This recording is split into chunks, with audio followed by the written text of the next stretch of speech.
Olá, boa noite. Estou refazendo o vídeo, fazer ao vivo, porque estava sem som. Então, se você estiver assistindo, eu te agradeço. Se tiver o som ruim, você me avisa e nós fazemos a correção aqui. Mas eu quero agradecer a você que está nos acompanhando. Estamos fazendo uma série dessa semana santa, os últimos dias de Jesus aqui na Terra. Então ontem falamos o que ele fez aos domingos. Hoje vamos falar o que ele fez na segunda-feira, terça, quarta, quinta, sexta, sábado e terminamos no domingo. Ontem foi domingo de Ramos. Então, por ser o domingo de Ramos, onde Jesus fez a entrada triunfal. Ele entrou no jumentinho em Jerusalém. E hoje vamos falar o que ele fez no dia seguinte. Conforme estudiosos e o comentário bíblico, Jesus ele foi para depois que ele entrou em Jerusalém, ele se hospedou na casa, ele se hospedou na casa de Marta, Maria e Lázaro. Então, ele ficou ali hospedado, que ficava a 3 quilômetros de Jerusalém, que é Betânia. E na segunda-feira, logo cedo, nós vamos começar, porque Mateus não tem uma ordem cronológica, nós queremos repartir isso com vocês. Aconteceu um fato inusitado que queremos tirar aqui algumas lições. Nessa última segunda-feira de Jesus aqui na Terra, ele teve duas situações completamente diferentes do que ele está acostumado a fazer. Jesus, logo cedo, eu vou ler aqui para vocês, está em Mateus capítulo 21. Jesus logo cedo, ele passa por um lugar e ele teve fome. E aqui nós vamos ver assim na prática o que acontece. No São Mateus 21, versículo 18 em diante, diz assim: cedo de manhã, ao voltar para a cidade, teve fome. Jesus ele estava em Betânia e ele estava voltando para Jerusalém, teve fome. No versículo seguinte, no 19, e vendo uma figueira à beira do caminho, aproximou-se dela, e não tendo achado senão folhas, disse-lhe: nunca mais nasça fruto de ti. E a figueira secou-se imediatamente. Então, conforme estudiosos, parece que foi o único milagre que Jesus fez que trouxe dano a alguma coisa. Mas isso era um ensino, Jesus ele estava ali com seus discípulos e ele precisava ensinar uma lição prática. Então Jesus estava sendo pedagógico. E eu quero acompanhar com você o seguinte: e vendo isto, os discípulos, está no 21, 20, vendo isso, os discípulos admiraram-se e exclamaram: como secou depressa a figueira? E Jesus, porém, lhe respondeu: em verdade vos digo que, se tiverdes fé e não duvidardes, não somente fareis o que foi feito à figueira, mas até mesmo, se a este monte disserdes: ergue-te e lança-te no mar, tal sucederá. Ele começou a dar uma lição de fé ali. Mas o sentido da figueira ter sido amaldiçoada e ficado murcha é outro sentido. Jesus quis mostrar que o povo dele, o povo escolhido, a Israel dele, estava vivendo uma vida de hipocrisia, de aparências. Ele, passando de longe, viu aquela figueira com uma folhagem exuberante, que normalmente é quando se tem frutos na figueira. E ele, ao se aproximar daquela figueira, ele não encontrou nenhum fruto, só a folhagem, só a aparência.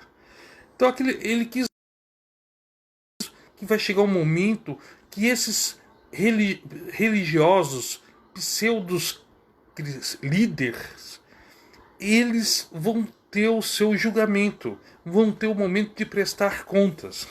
Isso acontece em todas as eras, quando a igreja, as pessoas se dizendo cristãs, aparentando ser cristãs, e quando vamos até elas, quando chegamos até ela, vimos que não era nada disso, era só aparência. E aquela figueira representava isso, a hipocrisia no mundo religioso. E como prova disso, Jesus encaminhou até o templo. O templo era o lugar máximo de adoração. E aconteceu algo interessante. E essa parte você vai gostar. Porque no versículo 12 do mesmo capítulo 21, no versículo 12, Jesus ele chega ao templo. Olha o que acontece. Tendo entrado no templo, expulsou todos que ali vendiam e compravam, e também derribou as mesas dos cambistas e as cadeiras dos que vendiam pombas. E disse-lhes: está escrito, a minha casa será chamada casa de oração, e vós, porém, a transformais em covil de salteadores, de ladrões. Jesus ele mostra aquela experiência com a figueira, e ele se dirige naquele dia para o templo, e chega no templo e estava um comércio, uma muvuca tremenda. Era só gritaria, dinheiro, barulho de dinheiro, animais, porque o que acontecia?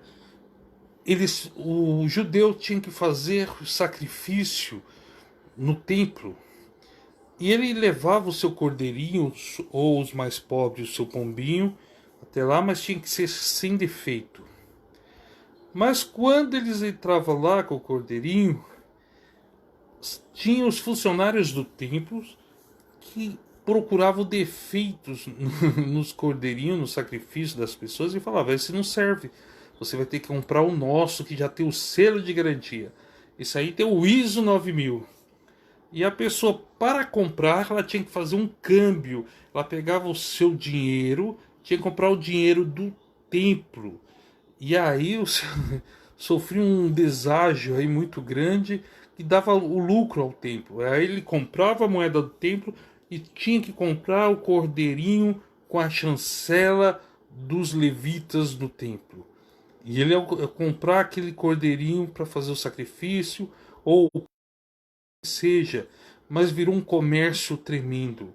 Então, eram animais, moedas, e Jesus ali ele teve um zelo, uma santa indignação, e ele começou a virar tudo, e ele sozinho expulsou centenas de pessoas que ali estavam.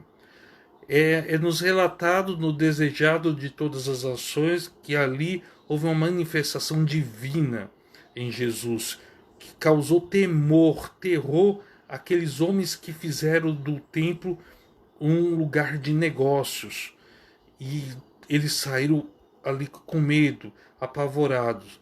E muitos podem imaginar que Jesus estava completamente de mau humor. Bruno, boa noite. Completamente de mau humor, mas não é verdade. Se olharmos no versículo 14, eu coloquei como título dessa mensagem, em São Mateus 21:14, diz assim: vieram a ele no templo cego e coxos, e ele os curou. Ali diz que as crianças, as pessoas que estavam do lado de fora, que eram proibidas, impedidas de entrar no templo por causa dos comerciantes que se apossaram do pátio do templo, quando Jesus expulsou essas pessoas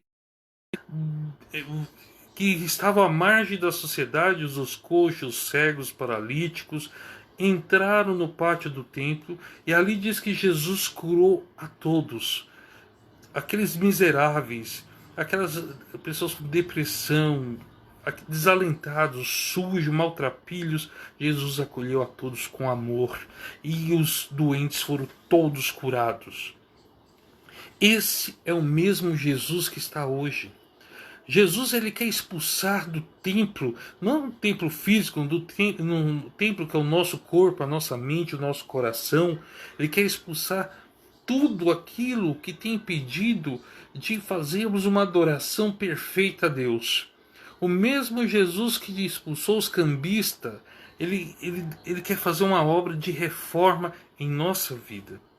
Hoje as igrejas, desde a Idade Média, com as indulgências até hoje, as igrejas elas caem no mesmo erro que Jesus encontrou há 2000 anos atrás, o erro de negociar, o erro de buscar interesses materiais, financeiros e o erro do engano de pessoas aproveitar dessa situação para tomar dinheiro das pessoas. Mas o mesmo Jesus que um dia expulsou os cambistas, ele vai voltar e vai consertar, vai expulsar tudo que está impedindo a obra dele de avançar, de crescer. Ele quer começar em mim e em você, expulsar tudo aquilo que impede que Deus faça a obra em nós. Aí os discípulos começaram a entender a experiência da figueira, da hipocrisia, que aparentava ser uma coisa e não era. Aí eles viram no templo que os levitas, sacerdotes, que aparentavam ser dedicados a Deus e na verdade não era. Então que nesta noite possamos lembrar o que Jesus fez na segunda-feira, 2000 anos atrás. Ele purificou o templo. Ele quer purificar a nossa mente e o nosso coração. Ele quer purificar a mim e a você. Que Deus abençoe a todos vocês. E um forte abraço ao Bruno e ao Rodrigo e à Elaine. Que Deus abençoe vocês. Obrigado.